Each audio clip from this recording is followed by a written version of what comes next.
Hi everyone, welcome to Module 2 and Lesson 10 in the Success Brain Training. I'm your instructor, Fijeh Aadum. I believe you now understand the importance of having a success mindset after completing Module 1. Module 2 will now focus on overcoming and minimizing limiting beliefs. You will greatly reduce the resistance in your life by completing this particular module. Now, let's just do a close study, right, of the top 6 excuses that limit your success. Now you have established an impressive success brain mindset from the first module. The next step is to aggressively deal with any limiting beliefs you may have. These limiting beliefs are like anchors that you drag along with you. They sap your motivation and your resolve. It's pretty common to make excuses for a lack of success, right? The excuses are comforting in their own way because the end result is to justify to the world and to yourself why you're not doing better. And many of us have a series of excuses that we can pull out of the hat at a moment's notice. In fact, there is always one that seems to fit the bill perfectly. And this is done largely to protect ourselves and to justify our current circumstances. Now, follow this carefully and tell me if any of these excuses are holding you back from success.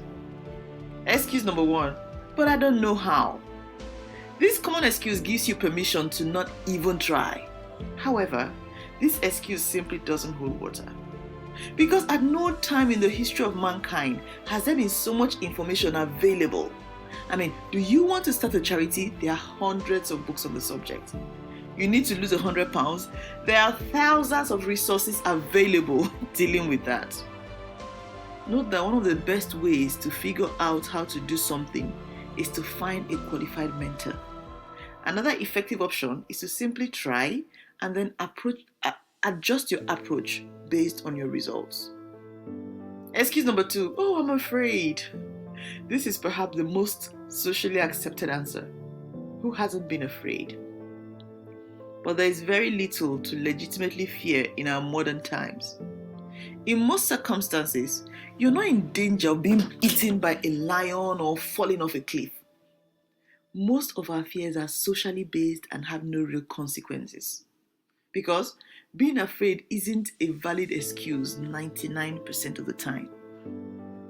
My question to you is, would you rather be successful or protect your ego? Your choice. Excuse number 3, I don't have enough time. Do you really believe this? Because nearly all of us waste time on activities that provide no real value, include watching TV, surfing the internet, and a host of other time wasters. You know, guys, in your heart, you could make the time for something that was truly important to you. Excuse number 4, I don't have enough money. This is another common excuse, but there is usually a way to work around the lack of financial resources. For example, if you'd like to learn to play the piano but can't afford one, what do? Find a free piano on Craigslist? Pick up an inexpensive digital piano in a pawn shop? Option number 3, ask a local church or school to use their piano after hours. Or you can locate a piano you can use at your local college. What other option? What other excuse would you have? Excuse number 5, it's too late for me. My question is, it's too late? A person climbed Mount Everest in his 80s. Oh my God, that leaves you without excuse, right? People have gone back to medical school in their 60s. What would you like to do? You see, getting a late start might be less convenient and more challenging, but there's nothing wrong with it. It means that you only take on the challenges that are really important to you. That could be a good thing, right? To be fair though, there are a few things that require an earlier start than others. For example, you're not likely to play in the NBA if you take up basketball in your 30s, but you could be a coach or work in the front office. Excuse number 6, it's too hard. Some endeavors are certainly more competitive than others. But claiming that something is too hard is really just another way of admitting that you're afraid. The truth is this: people with limited resources and talent can still be extremely successful, because we tend to imagine the competition is much tougher than it really is. In the real sense, the average person doesn't have a lot of control over himself. He's not truly committed. Those with motivation and stamina are really the ones who succeed. People that are successful on a regular basis, they tend to have the fewest excuses. How could it be any other way, right? Those with excuses, however, are able to justify not taking action at all. However, no action equals no result. So put aside your excuses and go after what you truly want. I assure you, you'll be glad you did.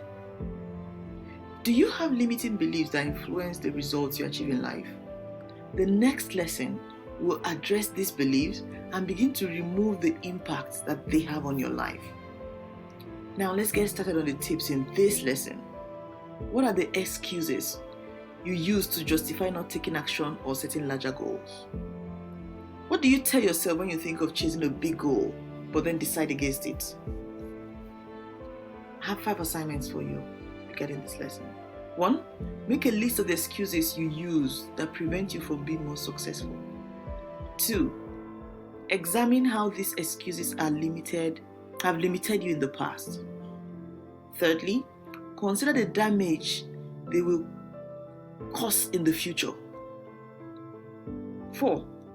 Find evidence to prove to yourself that those excuses are inaccurate. Finally, take one action that gets you past one of your excuses and moves you towards a goal. Now, don't forget to check out the website at www.fijehaadum.com/training for a quiz on attacking limiting beliefs and your daily affirmations and reflection questions for each lesson. I'll see you tomorrow, guys. Bye-bye.